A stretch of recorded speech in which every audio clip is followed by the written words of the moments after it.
What is up, sports fans? Thanks for tuning in. My name is Fry and I am the host of the Sports by Fry YouTube channel. Today's episode is part 2 of my NBA report cards and grades for the 2017-18 NBA regular season. So the playoffs are going to get underway in a couple of days' time, but the regular season wrapped up last night. I've just finished recording all my footage for my Eastern Conference report cards, so now I'm going to be doing the West. Very interesting season. The West playoff race was one of the best of recent memory. It came down literally to the last game for some teams, and the playoff seedings were decided by literally, once again, the last game of the year. Massive stuff. I'm going to unpack all of it. These episodes that I'm doing will also be available in the form of a podcast, so you can check them out by searching Sports by Fry, wherever you get your podcasts, in the iTunes Store, SoundCloud, etc. Also, they will be written up and posted on the Sports by Fry website, so you can check them out at sportsbyfry.com. A few of the teams we expected to do really well did do really well this year, and a couple of others crashed and burned. So I'm going to talk all about those teams, touch on them a little bit, try not to ramble on too much, and hand out my final grades for the Western Conference teams. Okay, I want to try and cover each team a little bit, but I don't want this video to go for too long. So first things first, I'm going to talk about the Dallas Mavericks. They probably underachieved a little bit this year. I probably should have known that they would have been crap considering who they had on their roster. A couple of things that went well. Obviously, Dennis Smith Jr. looked like a stud. He's a key piece of their franchise future. I actually really like Dwight Powell. His per-game averages don't really suggest give me a big contract, and I think he's on about a 5-year, 40 mil. It might be 4-year, 40 mil contract, so he's probably not living up to the hype of that yet, but he's still young and he's actually looked really good in some of the games that I watched him play, which is a plus for Mavs fans. What went wrong? They can't score the ball. Harrison Barnes averages a very hollow 20 points a game, or something close to that mark, but he doesn't really impact the game in a lot of other areas. Kind of like another wing player who's also a disappointment that I will talk about later on. Dirk Nowitzki, I don't really know why he's coming back for another year, and it's kind of sad to see his career ending this way. I really wished he went out on top, kind of like Tim Duncan did, KG to a certain extent. You know, you don't have to try and you don't have to try and get every little ounce of playing time and money out of your body. So he busted his foot, broke his ankle or something of the sorts in the last fortnight of the season. So he's going to probably enter the preseason a bit banged up and a bit worse for wear. It's not great. Speaking of not great, I have no idea what the hell happened with Nerlens Noel this year. He's another guy who, I touched on Hassan Whiteside in the last episode. Noel's probably in a similar boat from a Mavs perspective. He'd really benefit from a change of scenery. And considering he's a free agent, I don't think Mavericks fans will be too bummed to see him go. And Dallas will probably look to offer him zilch in the free agency window.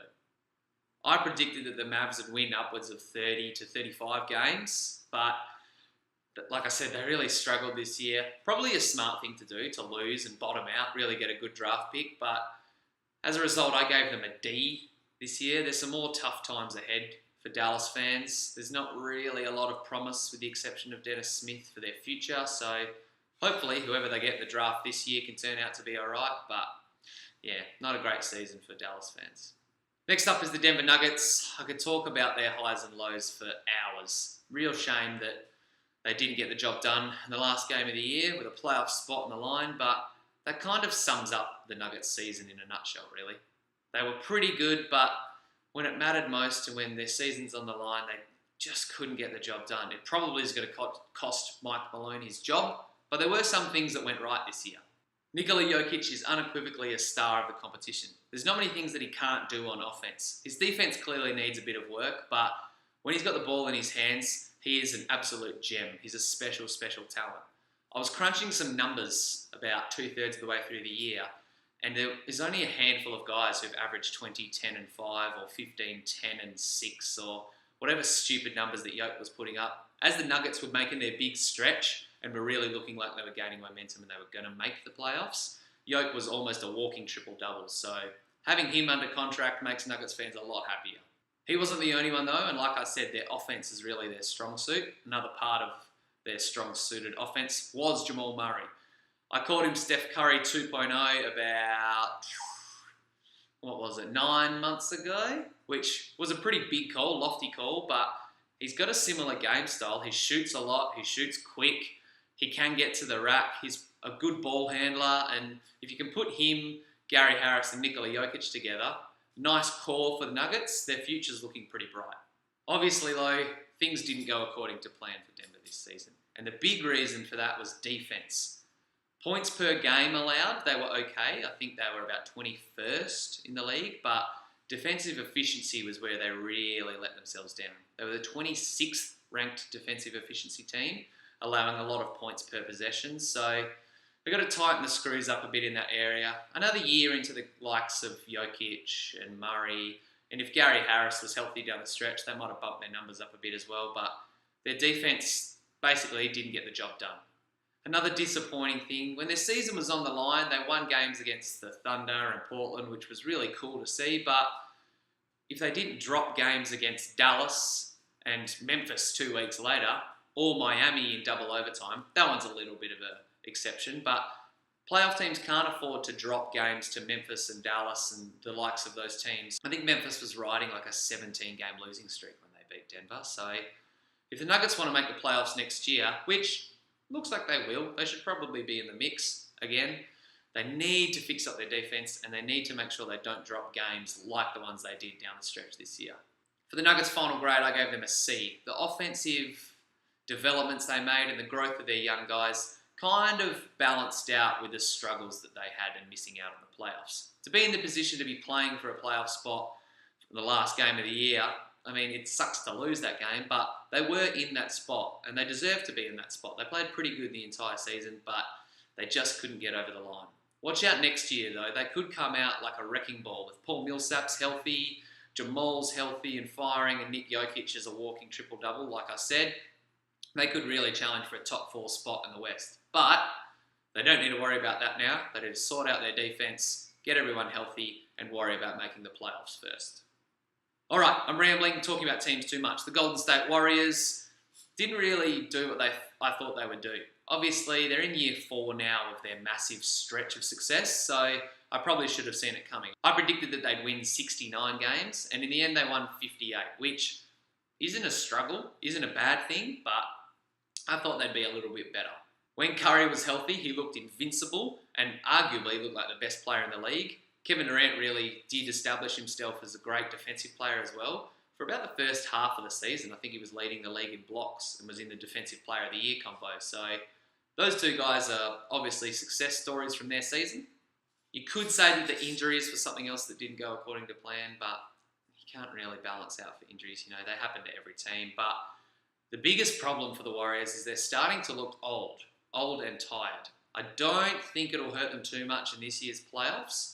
And they should be okay. They'll definitely make the West Finals, knock on wood, if everyone's healthy. But, you know, I could see them losing to Houston in the conference finals. I could see them losing in the NBA finals to the likes of the Raptors or the Cavs or whoever else plays them. You know, that they for the first time in a long time, they look vulnerable. That being said, they'll probably go 16-0 or something stupid and sweep the postseason. I gave Dub Nation a B for their efforts this season. You can't be too upset with recording 58 wins, which I think from memory is about the 3rd highest total in the league. They're well set up to have another good playoff run, but yeah, I thought their regular season would be a little bit more impressive. You can put that down to injuries. If they had everyone healthy, they probably would have won 60, 65 games, but just a little bit underwhelming. On the flip side, the Houston Rockets were the success story of the year. People love Philly, people love Toronto, people loved Utah's climb, but Houston balled out. A ton of things went right for Houston. Chris Paul and James Harden proved that they can coexist and they meshed perfectly. Not only that, but every other player on the roster proved that they can just stand in the corner and hit an open 3 when things are going pear-shaped. Clint Capella was another success story of this year. He led the league in field goal percentage. It's pretty easy when you're catching lobs from Chris Paul and James Harden, but looks good defensively, helped rebound, provided exactly what the Rockets needed him to provide. What went wrong in Houston? To be honest, not a lot. They looked pretty good. They were almost perfect. I mean, James Harden missed a handful of games, and so did Chris Paul, but with the exception of those guys missing about half a dozen games, everything was clicking for Houston this year. For their grade, I gave them an A+. It's no surprise. They won the league. They had the most wins in the NBA. They look like arguably the favourites in the West.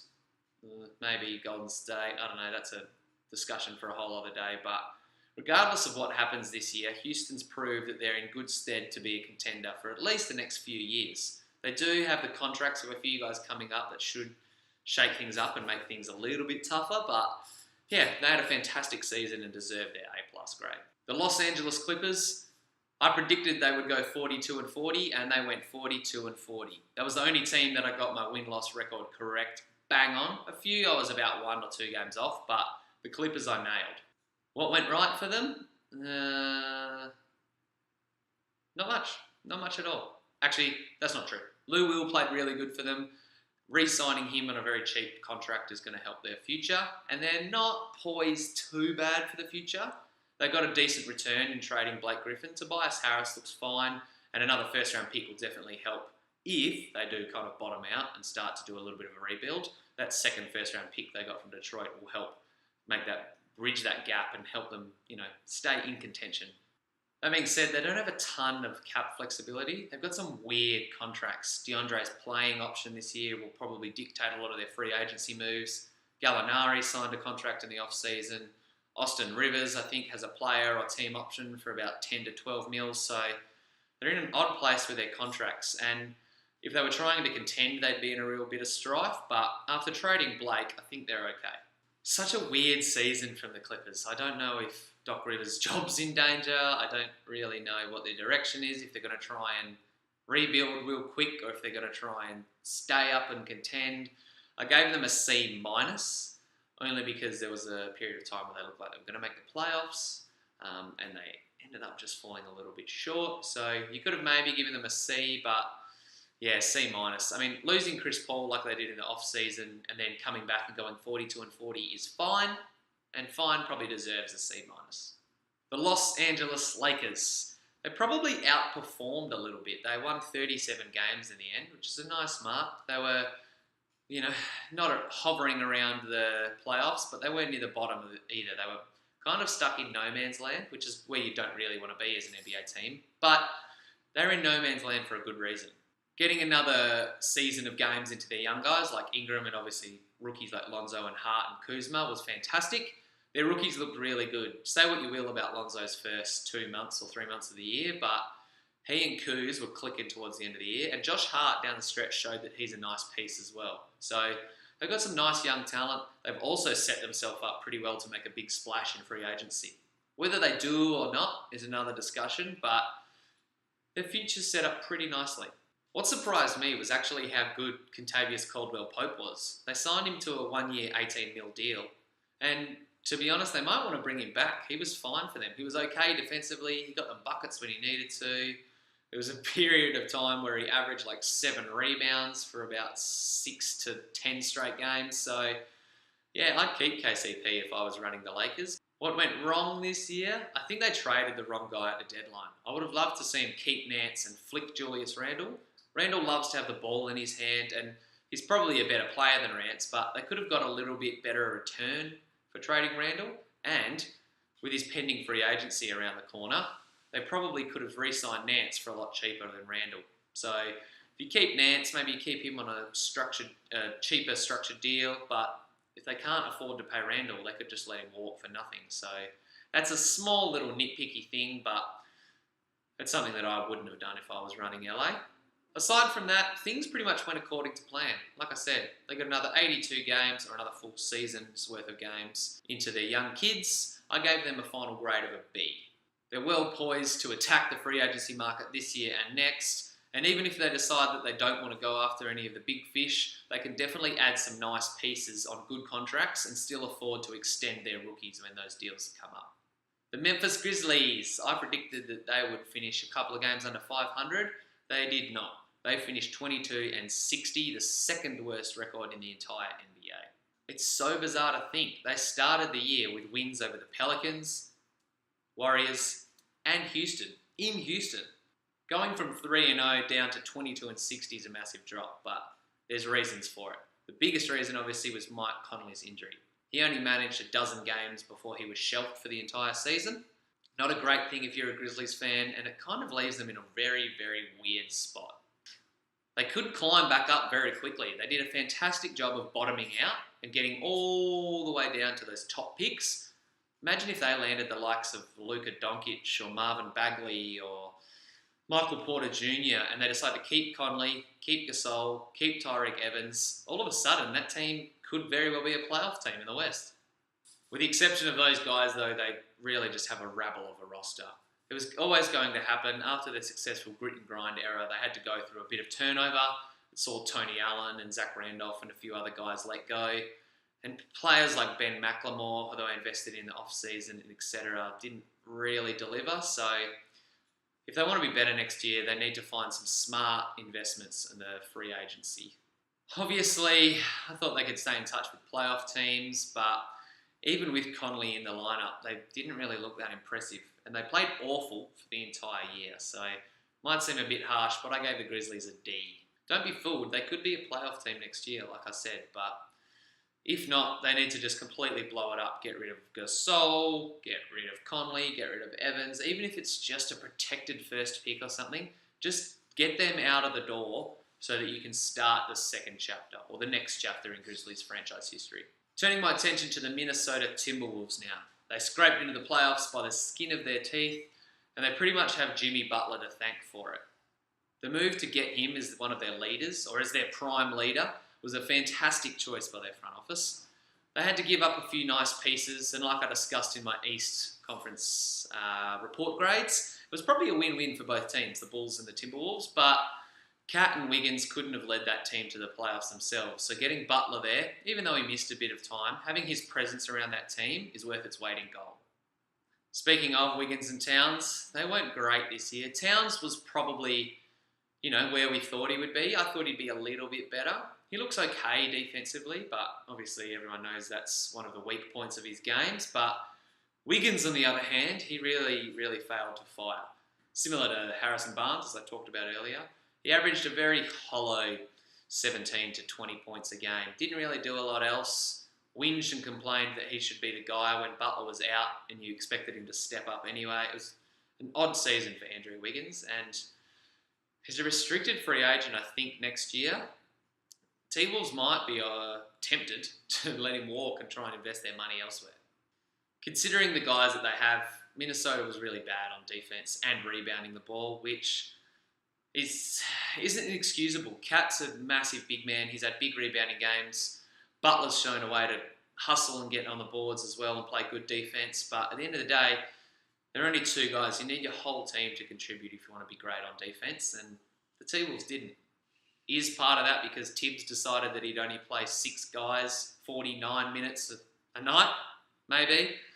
And it could very well hurt the Timberwolves in the playoffs if their guys are tired. But I'm just going to put that aside. That's a discussion for another day. But yeah, I thought they'd be better on defense and rebounding. And they were a top 4 seed about halfway through the year. And everyone thought that they'd be the guys climbing up there. But they went through a massive stretch where they just stunk it up. And as a result, I don't really know where they're sitting at the moment. They're probably going to get swept in the first round by Houston. But they could be pesky as well and put up a bit of a fight.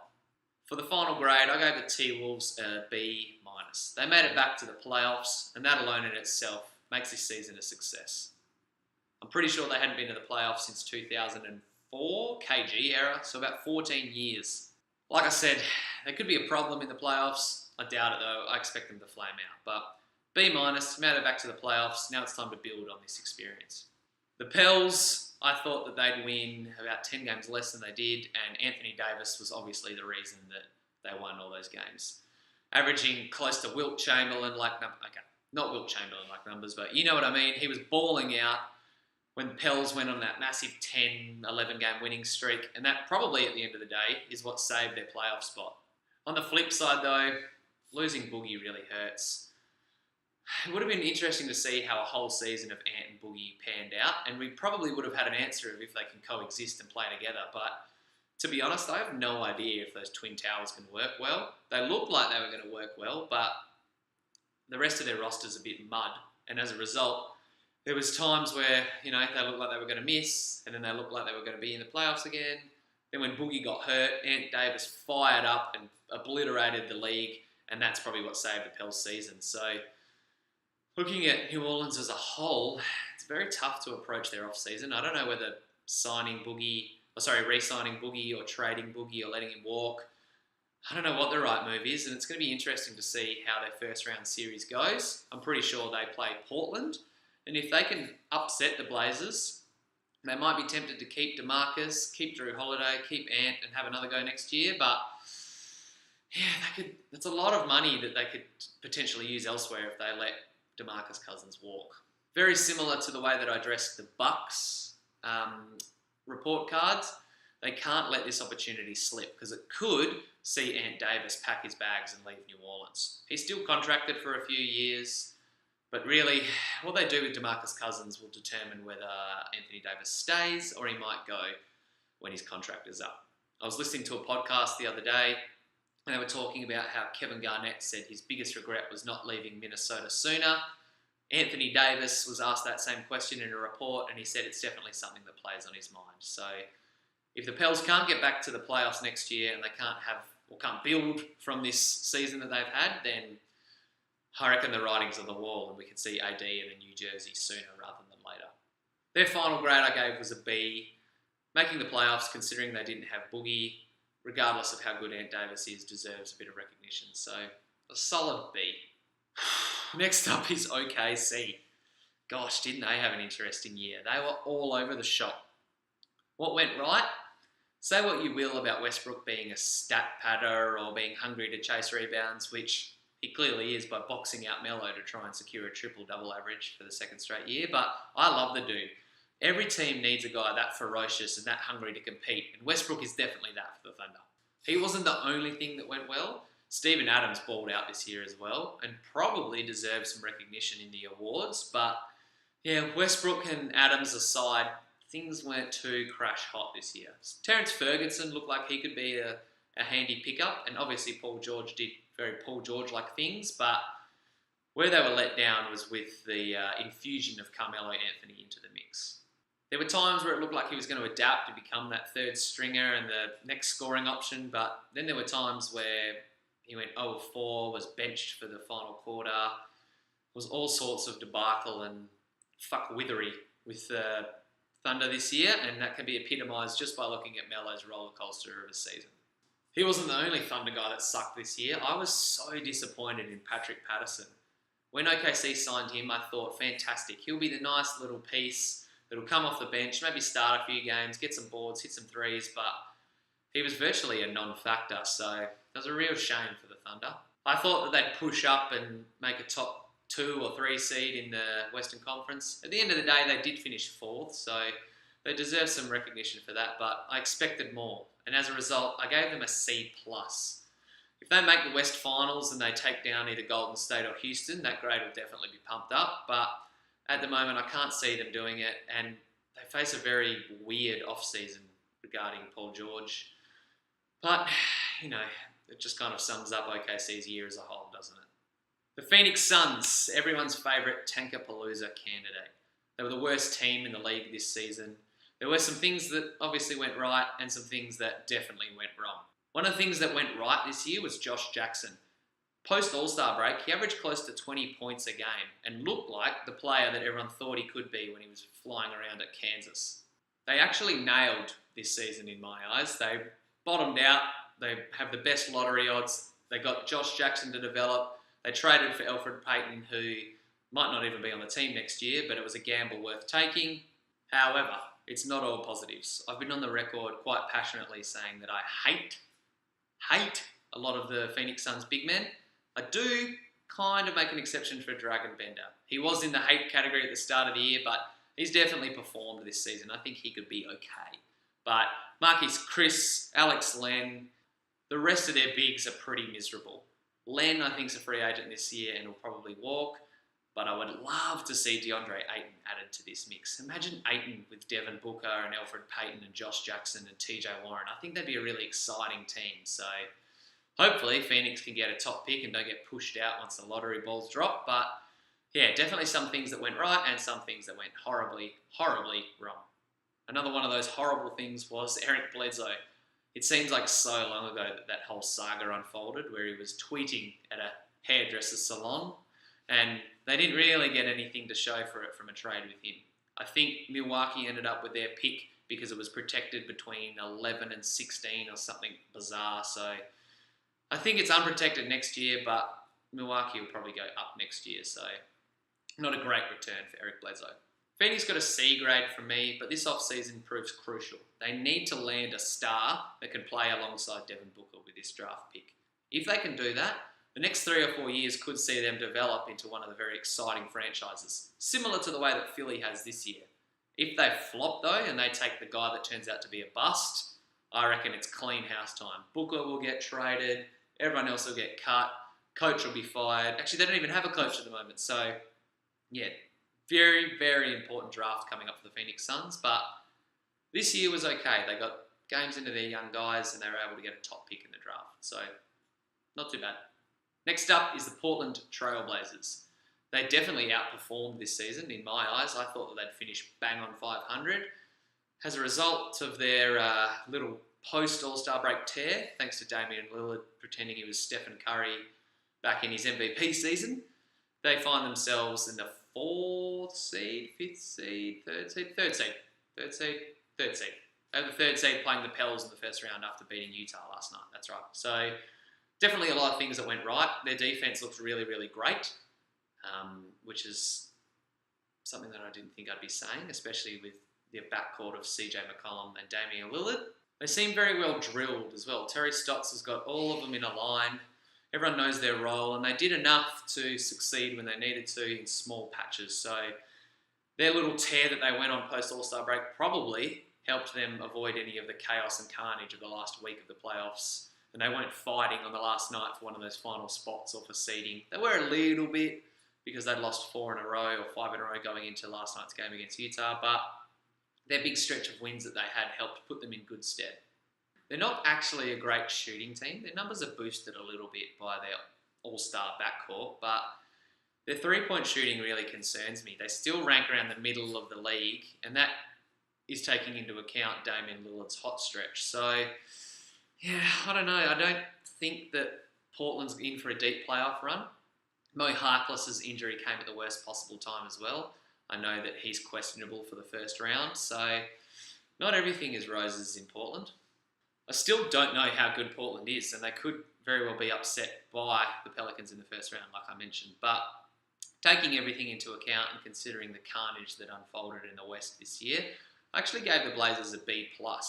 If they find themselves up against the Warriors in round 2 and perform pretty admirably, then there's no reason why they can't, make the West Finals. But I don't think they'll make it that far. Regardless of what their playoffs pan out or how that unfolds, I still think that they deserve recognition for what they did this year. The Sacramento Kings, oh my God, what went right? Not a lot, to be honest. Actually, I like the looks of Willie Cauley-Stein. He's probably their starting centre. Will he be an all-star? No. Could he be a Defensive Player of the Year candidate one year? Maybe.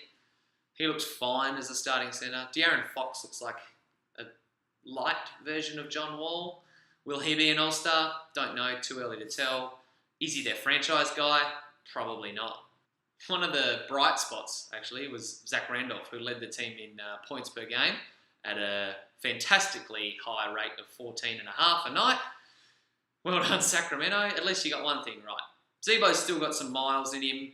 Vince Carter was making plenty of YouTube-worthy moments this season, so I guess you can take that as a plus, Sacramento fans. What went wrong? It can be summarised very simply. They don't have a franchise player. Buddy Hield is not their franchise player. De'Aaron Fox might be, but will probably not be their franchise player. The rest of their roster is either very old or very youthful and unsure of how to play basketball, so the Kings are still anchored towards the bottom of the standings. Making this draft pick, once again, very, very important. They've kind of flopped ever since taking Boogie with, I think, pick 5 back in the day, so if they can land a star this year with the draft pick, then they might start to turn things around, but I don't think Sacramento's going anywhere for a while. I liked the fact that they brought in a couple of veterans to help mould their young guys, and the young guys look okay. I don't think that Justin Jackson or Frank Mason will be winning any awards anytime soon, but you need these nice role players on your roster. You need a backup point guard. You need a defensive wing and an okay pieces that can come in and aren't demanding 30 to 45 minutes a game, but can still do 15 minutes worth of the dirty work. But taking all that into account, Sacramento is still shithouse, and as a result of that, I gave them a D this season. All right, this is taking a little bit longer than I thought, so I'll try and speed through these next couple of teams because the San Antonio Spurs season can be summarised very, very quickly. What went right? LaMarcus Aldridge became an All-NBA guy. He deserves every accolade that he gets. He looked fantastic. DeJounte Murray looks like a star of the franchise. Pop has done a fantastic job of getting the most out of all the guys on the roster, and he's probably helped Kyle Anderson, Davis Bertans, and there's one more I'm forgetting. Every other Spurs player that played meaningful minutes. He's probably earned them a second contract in the league. What went wrong for the Spurs? The entire Kawhi Leonard saga. Losing your best player and a top 5 player in the league is going to hurt any team. Kudos to Pop and the Spurs for holding out on a playoff spot regardless of Kawhi's injury, but I don't think there's any way that they upset Golden State in the first round or make a deep push without Kawhi. And because of all this uncertainty surrounding Kawhi, I don't even know if he'll be on the team next year. I'm probably 90% sure that he'll be wearing a Spurs jersey in 2018-19, but I don't know. For the first time in forever, San Antonio is surrounded by a little bit of controversy and drama. But, like I said, due to the fact that San Antonio still managed to steady the ship and make the playoffs, I gave them a B. They won 48 games, which was too shy of 50. If they had have chalked up 50 wins, it would have been the 18th or 19th season in a row. So maybe this could be, we've talked about it for years, maybe this could be the start of the decline for the Spurs. Probably not. As long as Pop's wearing a suit on the sideline, I think they're okay. Last, but most certainly not least, is the Utah Jazz. Probably the overachievers of the year, especially considering they were 19 and 27. I think I nailed that about halfway through the year. Donovan Mitchell probably won't win Rookie of the Year because of how transcendent Ben Simmons' season has been. Try saying that 10 times real fast. But Mitchell deserves every other accolade that's going to come his way. He could be Dwayne Wade 2.0, but a better shooter. I really think that's probably how his career will unfold. He looks like he's going to be a star for the next 15 or so years. He can score, he can defend, he's clutch, he's a highlight reel machine, he's awesome. All those Utah fans that were jumping off the bandwagon when Gordon Hayward left are probably trying to find that receipt for their membership that they threw in the bin. A couple of other positives for Utah. Who knew Ricky Rubio could shoot? I don't think he did either, but there was definitely times this season where he was canning threes and scoring. I think he had 30 points a couple of times this year, so that was definitely a plus for the Jazz. Another one was the ever-versatile Aussie boy Joey Ingles. He looked like I'm trying to think of a guy who's kind of epitomised what he did this year. Like a nice glue guy who just did a little bit of everything. Joey Ingles is the guy that does what you need him to do night in, night out. Fantastic for Utah. What went wrong? Obviously, Rudy Gobert's injury. He only ended up playing just shy of 60 games this season. That hampered the Jazz's ceiling. If he had played all 82 games this year, or been healthy for all 82 games this year, then we could very well have seen the Jazz chalk up 50 to 55 wins, which would have been crazy considering where we thought they would pan out. It would have been nice if they were able to get some rest for Donovan Mitchell as well, and considering their bench is a little bit sketchy. I know they lost Tabo, Cephalosha, but you kind of forget that Alec Burks is still in the league, and when you see him holding the ball for the Jazz, that's when you're raising a couple of eyebrows. Wouldn't surprise me if he wasn't on the team next year. Dante Exum seems to be injured every 6 weeks, so there's not all is well in Utah. Everything's looking up, but there's definitely a few things they need to work on. The final grade I gave out to them was an A. They're thoroughly deserving of an A. Not an A+. If they had have beaten Portland and secured the 3rd seed, I probably would have been tempted to give them an A+. This year's been a success regardless, though. They can't let this momentum halt, though. They can't start to decline next season, which could very well happen. I mean, Donovan Mitchell's been outstanding and Rudy Gobert's great, but outside of those two guys, I don't back Rubio in to be a consistent shooter, and I've already talked about a couple of the other moving pieces and parts. Derek Favors isn't exactly a reliable guy, so future's in their hands. They need to deliver. But yeah, Utah is definitely deserving of an A this year. That is it. All 30 teams done and dusted. Report cards are finalised. Grades are given out. Whew, I'm going to go and take a nap. But before I do, I'm going to pump up my articles. So like I said, make sure that you read the articles on the Sports by Fry site. I'm going to be doing my playoff preview as well, probably coming out Saturday morning before the games get underway. A little bit of a shift as well. Instead of doing a Sunday sit-down this week, Jake and I are probably going to do a Saturday sit-down. The first game this weekend is about 3:30 Eastern time, so we might do it during that game. We might do it a bit later in the night. We might try and get it out before the first game tips off, but look out for that on Saturday. Thanks for watching these videos. I know they've been lengthy, but I appreciate the support. Make sure you subscribe to the channel. Once again, thanks for listening, and until next time, peace.